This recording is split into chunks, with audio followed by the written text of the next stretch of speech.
Did you know that there is a capital city that was built for millions of people but remains practically empty? And that the US wasted $17 billion for a megaproject that was never even used and remains completely useless to this day? Today, we will explore 5 of the most useless megaprojects in the world. Before we continue, make sure to like this video and subscribe to Top Luxury. Share your thoughts about these megaprojects in the comments below. Number 5. Interstate H3, Hawaii. Let's start with a breathtakingly scenic highway in the Aloha State, Hawaii. The 26-kilometer-long Interstate H3 passes through one of the most stunning landscapes in the world. It is so stunning that there were genuine concerns of motorists stopping and creating traffic hazards. However, the highway is as controversial as it is beautiful. It was first proposed in 1960 with defense considerations in mind, as the highway would connect the Pearl Harbor Naval Base on the south side to the Marine Corps Air Station on the east coast. The announcement of its construction was immediately met with resistance from environmental groups, as well as native Hawaiians who were worried about the massive urbanization the project would bring. Environmental laws of the time and a change of route to protect the surrounding valleys delayed the plans indefinitely. 26 years later, the environmental hurdles were removed when the Congress exempted the project from environmental laws and cleared the way for construction to finally begin in 1989. The highway was finally opened in 1997, almost 37 years after it was originally proposed. Interstate H3 is often considered an engineering marvel because of the difficult terrain it is built on and the advanced technologies used in its construction. In addition to the numerous high-tech tunnels, the highway runs almost exclusively over viaducts to protect the local environment in the valleys below. Decades of decay, route changes, and newer but more expensive technologies meant that it was completed 5 times over the original estimated budget. The total cost of construction was $1.3 billion, which is about $50 million per kilometer, the most expensive cost per kilometer in the world. Despite the enormous budget, this beautiful highway isn't useful for everyone. Critics believe that it's a road to nowhere because the defense considerations of the 60s are no longer relevant, and the highway has no direct route to downtown Honolulu. Then there's the case of native Hawaiians, a majority of whom refuse to use the H3 to this day. They consider it to be cursed, as many religiously significant cultural sites were destroyed during its completion. The Interstate H3 highway is certainly an achievement as far as megaprojects go. However, for certain native groups, it remains useless. At least it isn't completely abandoned, like the next project on our list. Number 4. Ciudad Real Central Airport, Spain. Spain is one of the prime travel destinations in Europe, and that was a key consideration when the idea for the Ciudad Real Central Airport was conceived. It was tipped to be the go-to destination for holiday travelers within Spain, as well as international visitors. The vision for this new airport was to make it an alternative to the already heavily overcrowded main airport in Madrid. The new airport had one of the top 5 longest runways in Europe and could serve 2 million passengers a year. That's a relatively low number compared to Madrid's 70 million passenger capacity. However, expansion plans were already in motion to boost the capacity up to 10 million annually. So, when it finally became operational in 2009, the $1.3 billion expense might have seemed justified. However, all these plans came to a grinding halt in 2012 when the company behind the project filed for bankruptcy. The problems began with the location of the project. While it was called the Central Airport, it wasn't central in any way, as it was located 200 kilometers away from Madrid. This compounded problems as most of the passengers avoided traveling for hours to get to the remote location, and most big airlines preferred to carry out flight operations from the capital. So, within the first year of opening, the newly built airport was reduced to a single small-time airline. With no major airlines to attract passengers, the airport had accumulated a $350 million debt by 2012.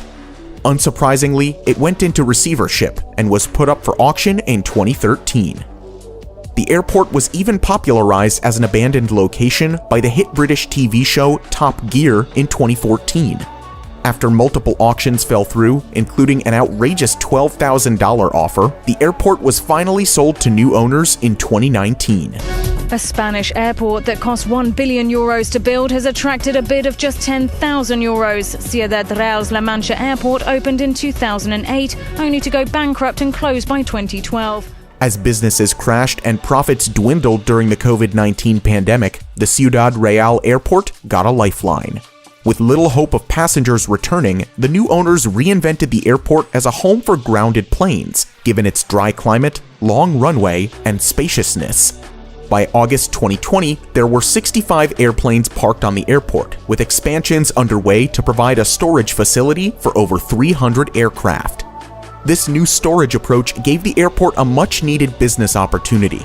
However, all the stored planes will eventually be gone once the pandemic is finally over and the return of normal flight operations remains elusive.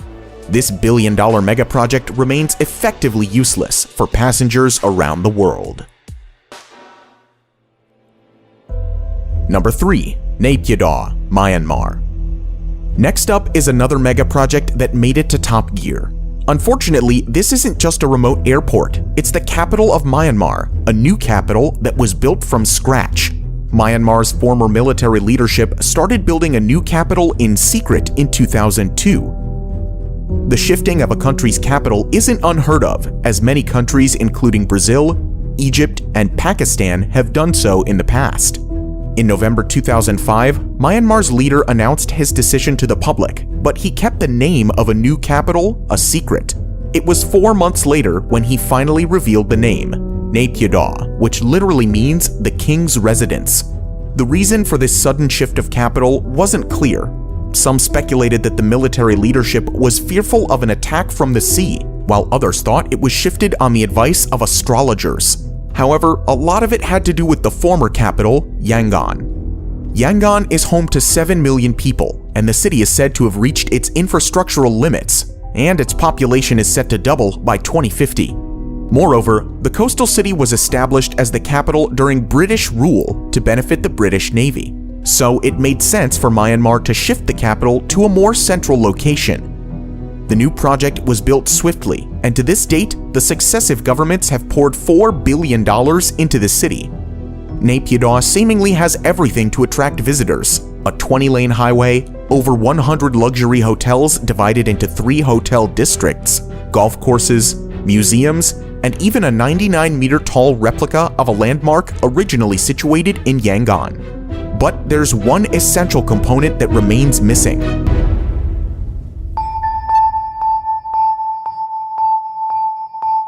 the population. The new capital is home to less than 1 million residents, most of which reside in the suburbs that were present even before the city became the capital. But why does no one want to live there? A lingering gap in health facilities, lack of quality educational institutes, and economic opportunities mean that most of the population is reluctant to make the city a permanent home.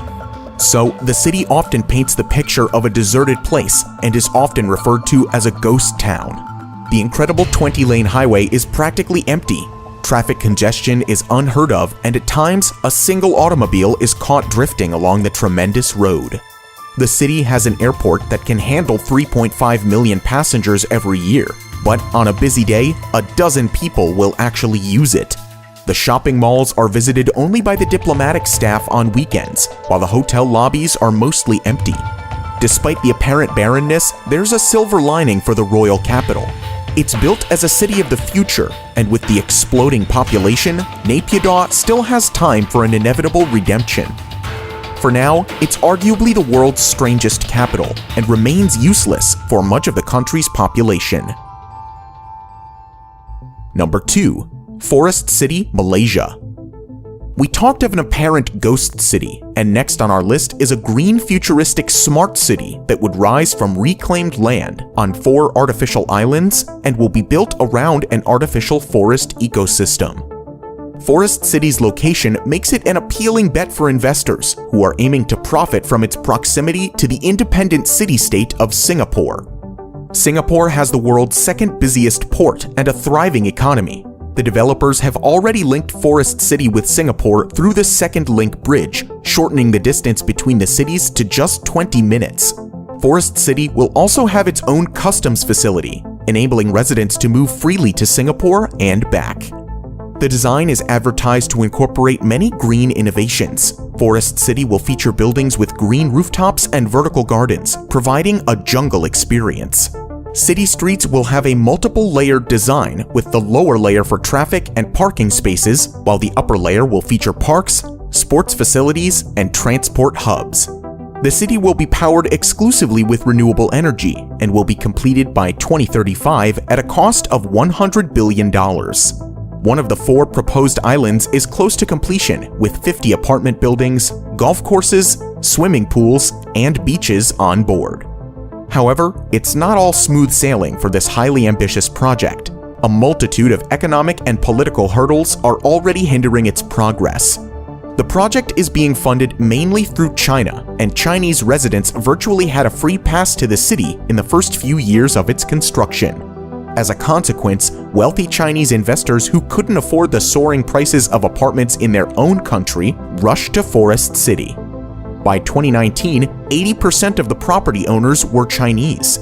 Even the street signs were in Mandarin, and the few schools that opened in the area were offering Mandarin courses. The native Malaysians simply can't afford to buy these apartments as property prices are set with only the Chinese markets in mind. This influx of Chinese investors caused a public outcry, with opponents of the project calling it a new form of colonialism. So, after a change of leadership, the returning Prime Minister Mahathir Mohamad banned foreigners from owning property in the Forest City. Many foreigners started leaving the city, and new investors were discouraged. The next major setback came in the form of the pandemic and the worldwide travel bans. Malaysia's movement control order meant that no new investors could move in. Lots of existing investors opted out of the project due to the uncertainty. So, by the start of 2020, less than 500 people were actually living in the residential developments, which is not a lot, considering that Forest City is designed for 700,000 people. The project has remained in flux ever since, with some salespeople claiming that fewer than 10 homes were sold at Forest City since the start of the coronavirus pandemic. Moreover, Country Garden laid off more than 1,000 of its Malaysian workers in the past year, signaling the epic downturn in the project's fortunes. Forest City was probably too ambitious to begin with, too futuristic to truly achieve, and too politically challenged to succeed anytime soon. It's safe to assume that despite the billions invested, Forest City is currently a useless megaproject. Number 1. Yucca Mountain Nuclear Waste Repository. We'll conclude this list with a megaproject that was planned in view of a sensitive global issue. Nuclear waste isn't talked about as much as other environmental problems. However, if not stored properly, it can be deadlier than anything ever witnessed since the advent of civilization. As of now, nuclear waste is stored above ground, near the power plants where it comes from. However, the scientific community agrees that the safest, permanent disposal solution is to store this hazardous waste deep underground. In the 1980s, US authorities set about finding a permanent solution to this growing waste problem. In 1987, Yucca Mountain in Nevada was identified as the best available option. It was close to the USA's most used nuclear testing site and was away from any population centers. The plan was to deposit the waste from all over the country in a tunnel complex about 300 meters under Yucca Mountain. In addition to the isolated location, Yucca Mountain is made up of volcanic ash formed millions of years ago. It allows the Yucca Mountain to absorb any radioactive waste without crumbling or cracking. Yucca Mountain seemed like a great location for a repository on paper, but Nevadans were having none of it. The United States has over 100 operational and closed nuclear reactor sites in 34 states, but none of them were in Nevada. So, the congressional representatives and the general public vigorously opposed the idea of being the only nuclear dumping site in the whole country. Furthermore, question marks were raised over the official hydrological and geological surveys of the Yucca Mountain. Opponents believed that the site was unsuitable for a repository, as it runs the risk of contaminating a nearby water source. The water source flows into Amargosa Valley and is used by Native Americans who have lived in the area for centuries. Despite the opposition, the project won approval in 2002 and the Department of Energy resumed construction. However, Nevada's opposition only grew stronger. They contended that routine exposures during the transition will stigmatize Nevada's residents and affect tourism in the state. For the opposition, the only reason Nevada was getting the repository was because of its lower population and smaller representation in Congress. By the time Barack Obama took office, the whole project had become highly politicized, and in 2010, the Obama administration deemed the project unworkable and stopped funding it. 3 years later, a federal court ordered its resumption again, but there has been little progress since. The Biden administration has clearly stated that Yucca Mountain isn't a part of the country's plans anymore. Nevada seems to have won the battle after 4 decades. Decades of planning, legal troubles, and over $17 billion have gone into the Yucca Mountain project. But after all is said and done, it has never been used and remains a useless megaproject. So, what do you think about these megaprojects? Do you think that any of these have a shot at being useful in the future? Let us know in the comments down below. If you want to see more about similar projects, you can watch our video about the biggest megaprojects never finished. Thank you for watching, and we'll see you in the next video.